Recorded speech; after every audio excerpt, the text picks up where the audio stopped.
Hi guys! Ito nga pala yung niluto ko ngayong araw. Ayan, meron akong nilutong pizza. Ang pangalan niyan ay Margarita Pizza. Ayan, at meron naman ako ditong mga gulay yan, mga kainday. Meron siyang talong, okra, patatas, at saka lugnani, at saka ang toppings niyan ay tahina. Tapos dito naman ay meron akong chicken fingers at saka french fries. Ayan. Yan po mga kainday, at meron ditong 2 pirasong manok. Ayan mga kainday.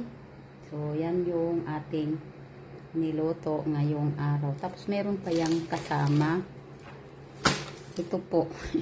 Hindi na kasi magkasya. Ayan, 2 malaking tinapay. Tandoori bread. Yan ang pangalan. So, yan lang mga kainday. Maraming salamat.